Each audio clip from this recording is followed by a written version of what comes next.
कक्षा 9वीं के विद्यार्थियों को अध्याय 2 से आईएमपी प्रश्न बताने जा रहा हूँ। तो चलो शुरू करते हैं।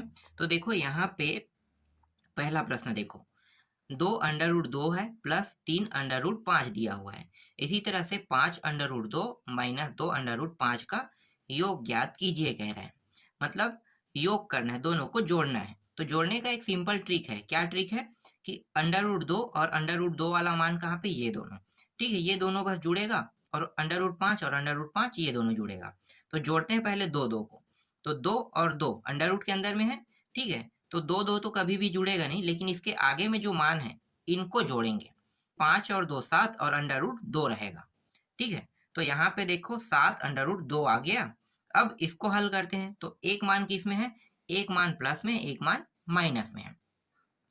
एक मान प्लस माइनस में मतलब घटेगा ये। ठीक है, तो घटेगा तो यहाँ पे 3 में 2 घटा दो, कितना आएगा, सिर्फ करनी 5 बचेगा या 1 करनी 5, तो उसे हम कहते हैं करनी 5। ये शॉर्टकट विधि है हल करने का। ठीक है, आगे दिखाता हूँ। देखो दूसरा प्रश्न क्या कह रहे हैं।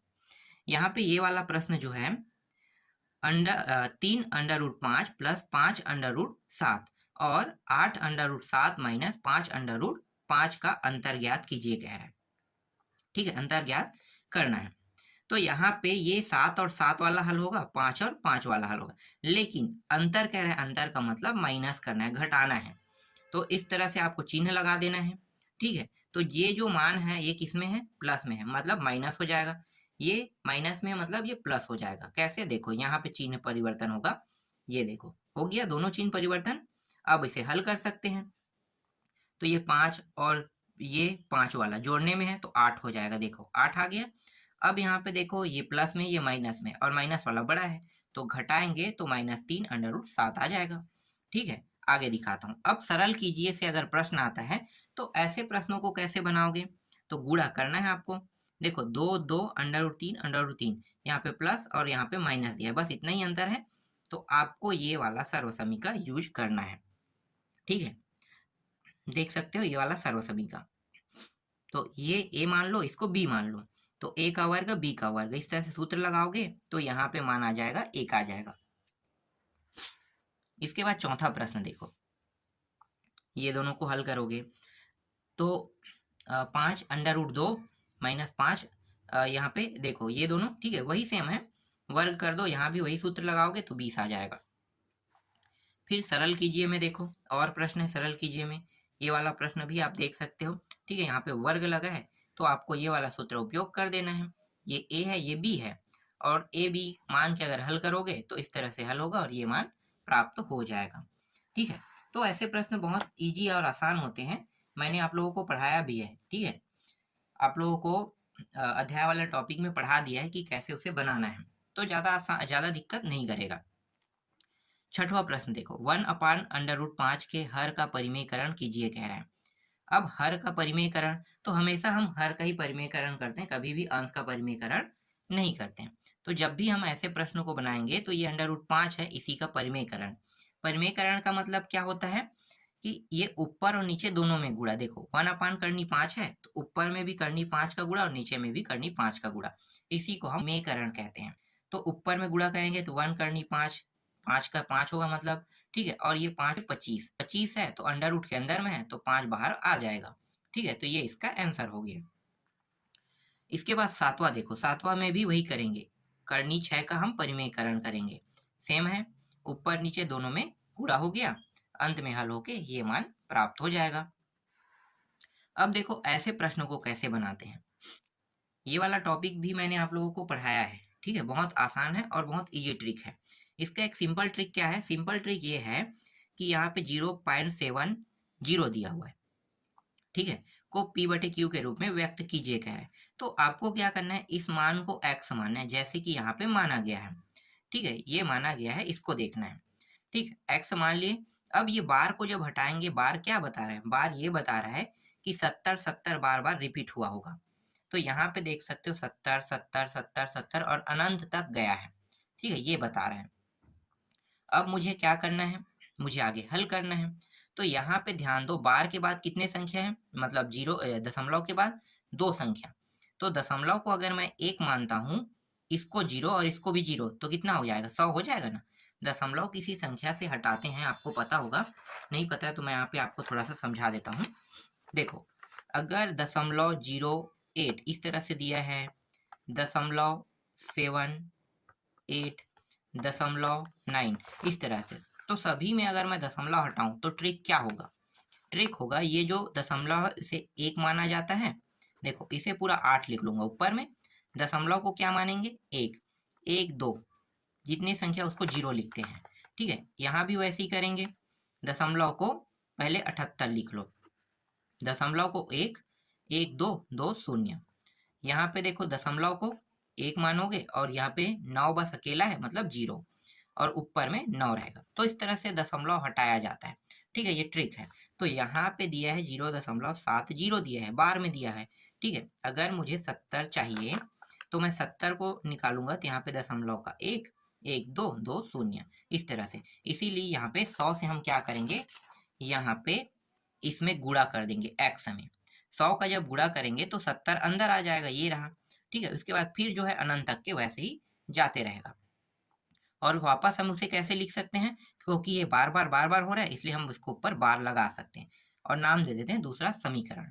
पहला समीकरण, दूसरा समीकरण मिल गया। दूसरा समीकरण में पहला समीकरण को अब घटा दो, तो घटाएंगे तो ये x है, ये x है, दोनों x वाला है, तो 99 में 100 में 1 घटाएंगे तो 99 आ जाएगा।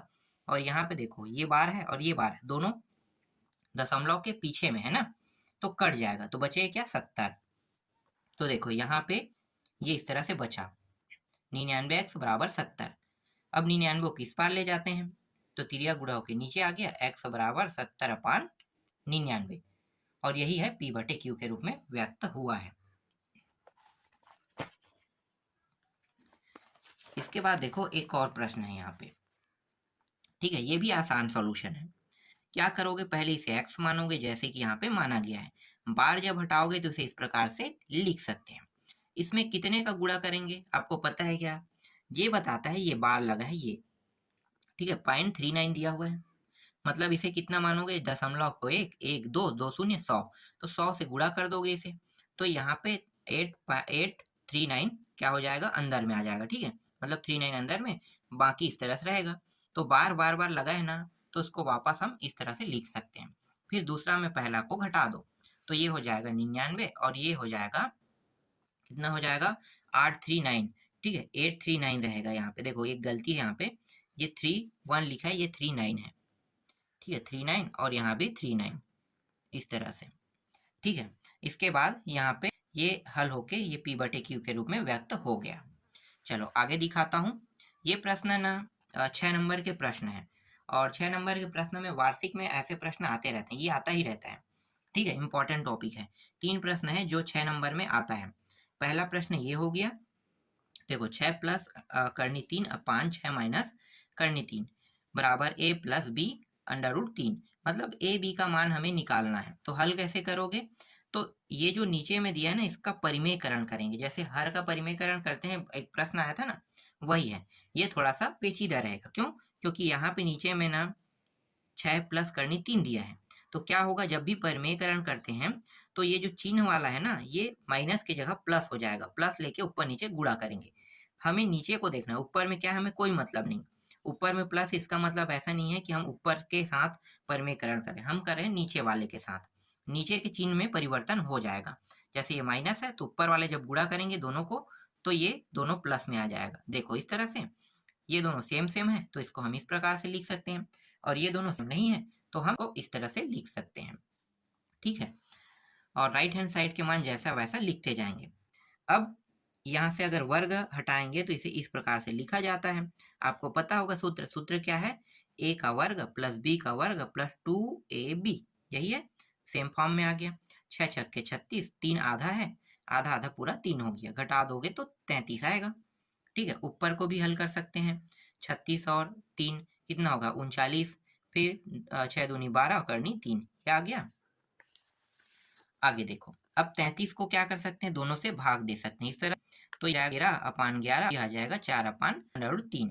इसका और इसका तुलना करें तो 13/11 आ गया, a का मान, करनी 3, यही तो नियम है ना, करनी वाले करनी के साथ जोड़ेंगे और इसको साथ जोड़ेंगे। ठीक है, तो ऐसा ही हुआ है यहाँ पे।